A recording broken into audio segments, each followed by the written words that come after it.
everyone, it's Rocky. Thanks for joining my channel. We are back here with Harold. I just introduced you guys to him a few videos ago. Funny thing is, we recorded both of those videos like a year and 2 years ago, and I finally got Mr. to join us. Right, it's something that I feel like I needed to do, so it was a long time coming, and it's just part of me getting out and expressing myself. So hopefully you all enjoy our videos. Yep. So I think one of the things we did well on 2 videos ago was talking about social media, and a lot of people kind of like that topic. So I don't know, why don't we keep going with that? So about that. Here we go. A few weeks ago, I was scrolling social media, and it hit me like an epiphany. I'm wasting a lot of time on my phone scrolling through these social media posts. And it was then I decided to go on a social media strike.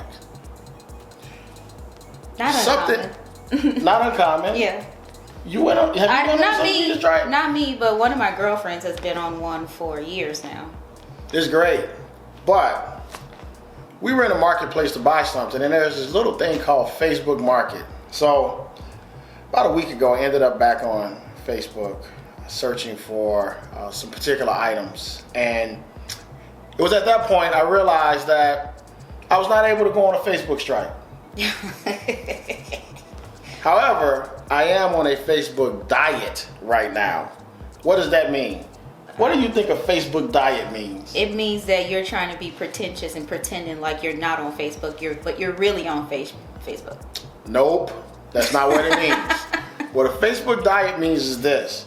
I only click on Facebook a certain number of times a day. Usually that's between 1 and 3. And in those 1 and 3 times, I only check to see if I have a message on Facebook. If I don't have a message, I don't scroll, I log out. That is my only Facebook activity. So I'm no longer scrolling Facebook, no longer wasting my time, but I can't officially call it a strike. So it's a Facebook diet, and it feels great. Look, I'm moving towards a Facebook strike, but you know, for the 1 or 2 messages I get every 6 or 7 months, it's worth checking in to see. But nonetheless, today we're going to talk about some social media related things though. Okay, just when we were going to bring up the topic of social media, this guy goes on a diet. But anyway, what I think I wanted to start with was the concept of social media stalking people. Do you think that social media is stalking you? I think all of these products are stalking us.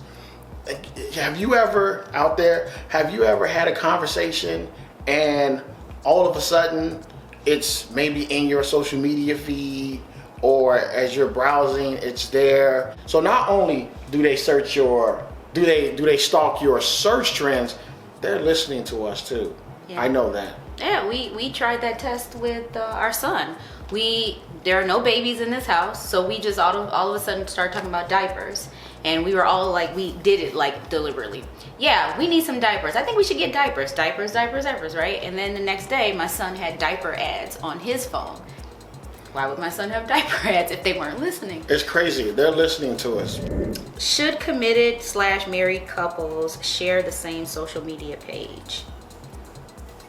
You can answer that. My opinion is, I guess, different strokes for different folks. I don't think that there's a standard answer around that.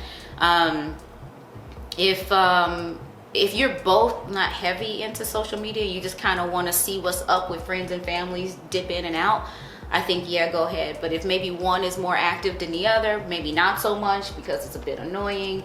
If both of you are super active, you probably want to have your own streams of thought. So keep it separate. But if you're both not really into social media, you just kind of wanted to create something to keep tabs on friends and family, I don't see why not. But is there a difference between being a couple and being a married couple when it comes to sharing that? You said committed relationship? No. If it's committed relationship or married couples, I think same thing applies. You could do it. Yeah, I don't have a problem with it. Mm-hmm. I don't have a problem with sharing a social media account.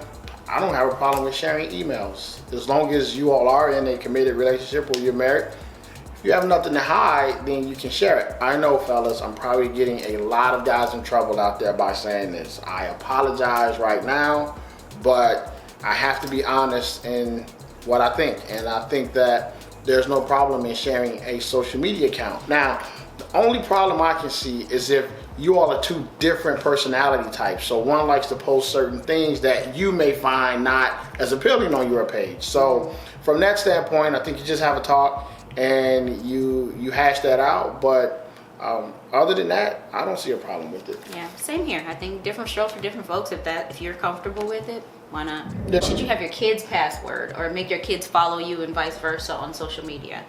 I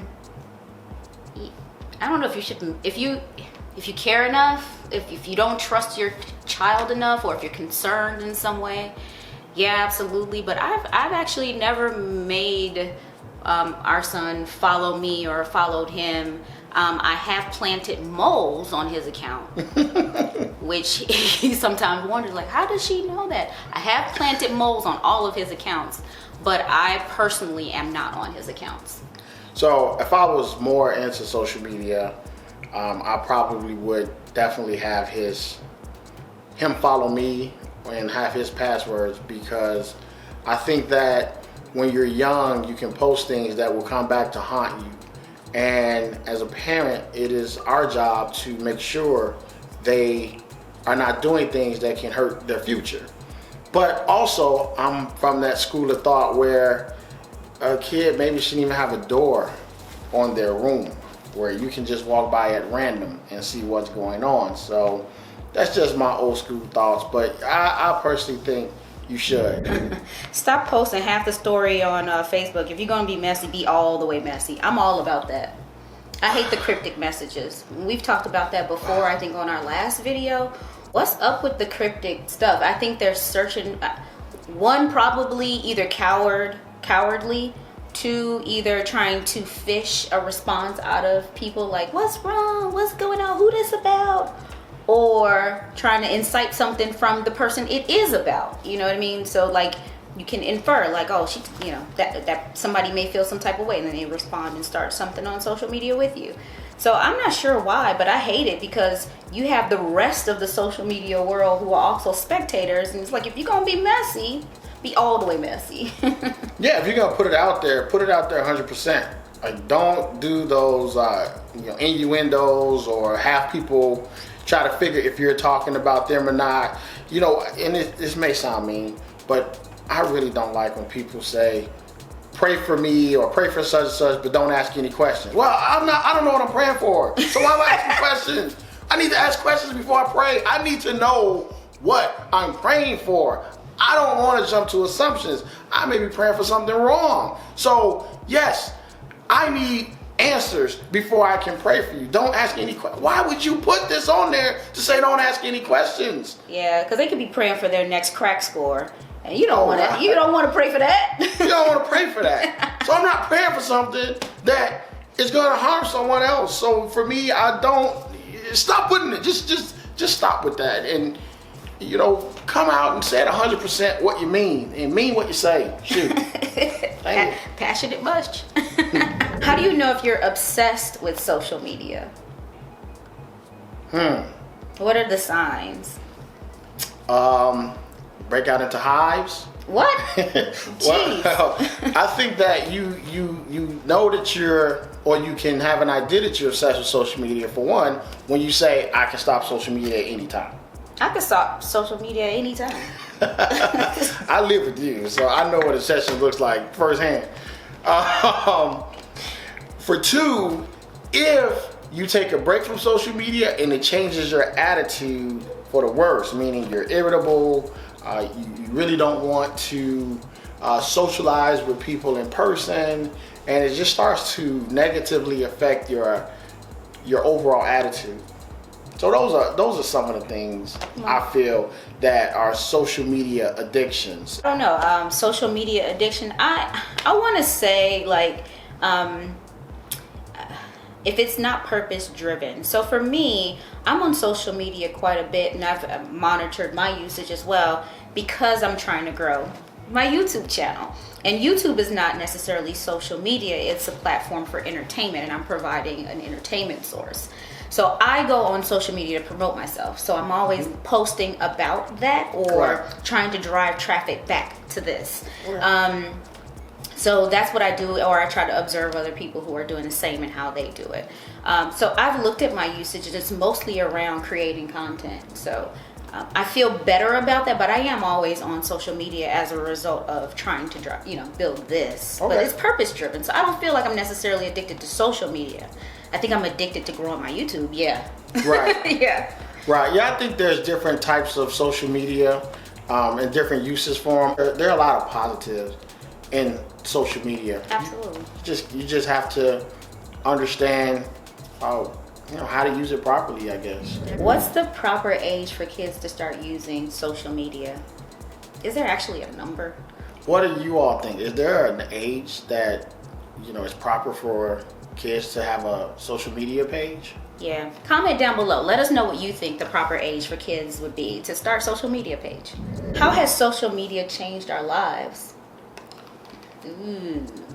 Wow. I feel like everybody's life, well, there's a few things. Everyone's lives are on show. We're a lot less private. And then you have that whole FOMO thing, fear of missing out, has developed. And then also the whole comparing your own life to other people's lives, like keeping up with the Joneses. And we've talked about that before on our other video. You look at other people's life highlights, and then you look at your own and say, why am I not living this way? Or should I be living this way? All these different things. So I think a few things have evolved or become more pronounced and more prominent over time. These are, natural human things, almost like the envy and greed things, but what is 7 deadly sins? Yeah, one of those type of things, but just manifests itself in a different way with social media. Yeah, I think social media has led to an age where everything is over exaggerated, and we look at news stories, and because we're so inundated with all of these reactions and posts from social media, we feel that a lot of these things are more urgent than they actually are. So I know we talk about, I also feel like social media has led to an age of unintended honesty, and or maybe call it transparency. I have a lot of people talk about this upcoming generation, teens and early 20s, and how they're not very smart for posting all of these things on social media, and they're bad, and this and that. And my response is, this is probably the most honest generation that we've had, because they are posting everything they're doing on social media. Think about when we were younger, how would we look had a lot of the things that we've done when we were teenagers and early 20s had been posted on social media. So if you're our age, you know exactly what we're talking about. So I think from that standpoint, we've created a more transparent society, and I think that's really changed us as a society because of social media. Well, speak for yourself. I was an angel. My parents are watching. Yeah, we've been together since 16. I was an angel. So the next topic I want to talk about is actually kind of funny, and I don't know if this will implicate me, but anyway, so I'm trying to use the right words. All right, so this one is, should you actually call the folks on Facebook that you interact with your friends? Should those Facebook friends be considered friends if you actually in public avoid them? Should they be called some other category like Facebook acquaintance or Facebook, I don't even know what else to call it, but I know Facebook partner. Partner, nah. I don't know. But I'm just saying, like, so I'm not alone, right? You've done this, right? So you you follow people, you see everything they do, you don't comment, you don't like, you know exactly who they are, know everything about them, their mama name, their cousin name, everybody when they get married, all these things. When you see them in the store, on the street, you just be like, I've had that happen to me. I've had it happen to me, and I'm fine with it, actually. in my mind said thank you for doing that because I didn't want to interact. So what do you call those type of people? Well, what is that category? Yeah, I don't know what to call it, but I think that's happened to me a few times. I've seen people that were on my Facebook friends list, and I'm trying to get over there to say hello. You were not trying to go say hello. They ignore me. You wasn't trying to say hello. Like they don't even know me. Because they don't know. I thought all Facebook friends were actually your friend. I really thought that, and now I realize that they're not my friends. So don't buy what he's selling because he wasn't trying to say hi. No way. Wow. If you're my Facebook friend, be my friend. Don't be his friend. If you see me in public, don't buy it. Come say hello, okay? It only takes a second, friend. Facebook friend. What do they call the other social medias? Followers. I don't like the followers. Subscribers. I like subscribers in certain forms, but not necessarily followers. Yeah, on Twitter it's a follower. On obviously YouTube is a subscriber. On Snapchat, it's a friend. I don't know. But anyway. Yeah, I'm not followers. I've never been a follower in my life. I've always been a leader. I've never been a follower, so. Well, great leaders know how to follow. That's true. I need to learn that. All right. The last question is, and I don't think you can even weigh in on this because I think all you have is Facebook. Which social media platform is the best one? I think the one that's like leading the charge and up and coming is TikTok. And I don't understand TikTok at all. Heads or tails of TikTok. That's the little videos, right? Yeah, the quick little videos. I think it might have replaced like Vine or something like that. But yeah, I was gonna say Vine. What was it? No, Vine is dead. Vine is dead? Gone. Snapchat is on the decline. Facebook is like a staple. Facebook has replaced your email. Basically, who reads email anymore? But oh dang. But yeah, and then Instagram is where you post. Have you ever seen that Dolly Parton challenge? Nope.